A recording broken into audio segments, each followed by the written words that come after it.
Hi, everyone. I'm Charlene Shirk. Welcome to Digital Champions, where we speak to some of the most innovative thinkers in the digital space. And joining me today from Santa Cruz, California, is my esteemed co-host, Jared Brick. Hey, Jared, good seeing you, man. You too. Another beautiful day here at the beach. I bet it is. And our guest, John Kakuk with Bridger Digital from Bozeman, Montana. John, thanks so much for joining us today on Digital Champions. Hey, thanks for having me, Charlene. So walk us right into what you do at Bridger Digital and give us kind of an idea of the kind of clients that you serve. Yeah.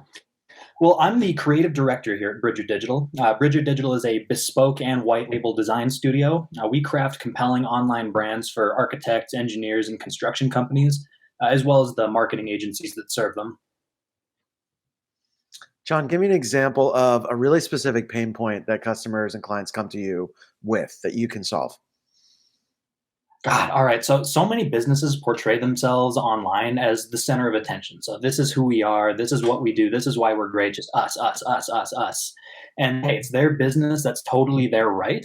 The problem is that's what everyone else does too. So we help those businesses craft their online identity to center around their audience. So the story becomes about the reader and the business itself takes on a supporting role. Like it might seem kind of counterintuitive, especially in the trades where so many of these successful businesses are started by an individual with a lot of courage and know-how. Like that's a great story, but it's the same one that everyone else is telling and it just doesn't help the business to stand out. Got it. And being in digital media myself also, how do you feel like you guys differentiate and what's your secret sauce as a company? Our secret sauce is definitely that storytelling aspect. So just people, what's the best way to put this? Writing that story is really the hardest part. Like all the technical considerations, like the algorithms and everything, that's all math. You can compensate for that really quickly in the moment as it changes. But human psychology, like it's a lot more constant, but it's a lot harder to understand. Like it's classic Russell Brunson. Like you've got your hook, story, and your offer. The great offer is the easy part. Like 9 times out of 10, the client comes to us with that. The great story, however, is really difficult. Like that takes time and effort to find just the right combination of words and plot to draw in that reader and help them see the possible future that exists if they decide to work with this company. Like that takes a lot of empathy and understanding and communication. John, walk us through that process because everything you said is 100%. I'm a former broadcast journalist, and it's always about the person. You know, why does my audience care, right? Why do they empathize? Or, you know, maybe this makes them angry when they hear about this, right? You're always trying to get an emotion out of them and get them to relate. But that is a process. You're right. And so we talk about knowing your demographic, right? Knowing your audience, but you really sound like you're going a step deeper into really the psychology and the heart of that consumer. How do you do that? What is the process? And I know Jared called it your secret sauce, so I'm going to ask you to share a couple of the ingredients. Yeah, absolutely. So the process really is about face-to-face communication. When I first got into this business, I was designing websites for construction people, like under the assumption that they wanted more jobs. But I'm not sure how things are in like Southern California or in Florida. But here in Montana, like construction companies don't need more clients. What they need are more qualified tradespeople to actually do the work. There's not enough people with boots on the ground to actually keep up with demand. So I didn't actually start finding any success with my business until I went down and I sat with like 10 or 15 different construction people in a couple of weekends and I talked to them. I figured out what their pain points actually are. So that's where my process begins. It begins with me actually talking to the customers of my client, finding out what their real pain points are, not just what I assume them to be or what my client assumes them to be. Does that make sense?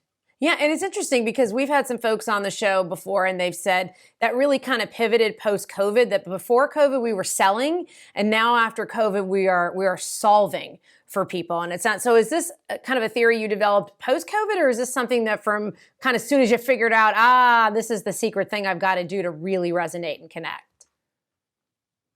COVID definitely gave me a bit of a revelation. It definitely helped me understand, mostly because I actually spent about 6 months working with a general contractor, like actually building homes and painting concrete, framing, stuff like that, and actually like being able to see what the real problems are and how these business owners respond to them in the moment. Like, and I think that COVID definitely did change a lot of things. Like it changed the face of the workforce. That's probably a big reason why these contractors are struggling for manpower. But it opened up a really great opportunity for me. John, I love that you do in-person interviews. I always think it's a great way to get incredible, honest feedback. What are some questions that companies could use in an interview in person and figure out how do they tap into that need of their customer? This might sound a little bit weird, but starting off that conversation by telling the customer that it's okay for them to say something that might be kind of counterintuitive. Like these people, when you're in that interview, they kind of feel like they have certain expectations placed on them, and they might feel burdened to fulfill those expectations. The best thing that I've been able to do is to just tell these people, hey, if you like, a lot of people assume that XYZ is the problem. Like if you're having something completely different that you're struggling with, definitely tell me about that. Even if it sounds kind of nonsensical or might not make perfect sense, let's explore that issue. Like just giving people permission to just be completely honest and open and not have any expectations. I love it. I love it. That's great tips. And then do you see any big changes since COVID in your area or the work that you do that you're kind of building into the process? Oh man, well, so I'm not an economist, so take this with a grain of salt. But I feel like there's a big economic storm coming. Like here in Bozeman, the median income is 26,000 and change. The average home value, however, is almost at 900,000. So that means that to buy a home, the average earner needs to save 100% of their income for just under 7 years just to come up with the down payment, and that's not sustainable. I feel like the economic correction that comes to fix that is going to hit hard. So I feel like a lot of the companies that I work with are going to find that the tools they've been relying on just aren't doing the trick anymore. And many of them will be willing to try something else. So I think that could potentially make my job easier, but it's something that I need to worry about. So right now, my team and I are focused on getting as good at our jobs as possible, generating measurable impact, social proof, just so that we have the data and the absolute conviction inside to know that we have what it takes to help our clients weather any kind of storm like that. John, that is a great place to leave it. We love your passion and your commitment, and we really want to thank you so much for taking the time to share your insight with us today on Digital Champions. Hey, thanks for having me. It was a pleasure to speak with you. Oh, and Jared, always good to see you, my friend. You too. Thanks for joining us today, John. Also, I loved it.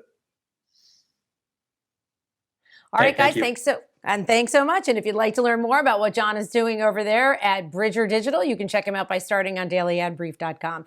I'm your host, Charlene Shirk. Thanks so much for joining us today, and we look forward to learning something new with you next time.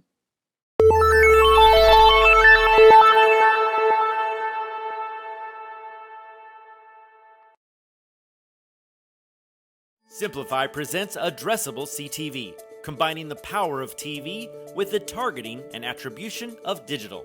Simplify's Addressable CTV delivers massive reach with the ability to scale without sacrificing precision. TV buyers can generate incremental reach with household-level targeting, frequency controls, reporting, and insights. To learn more about Simplify's Addressable CTV and what it can do for your clients, visit simply.fi.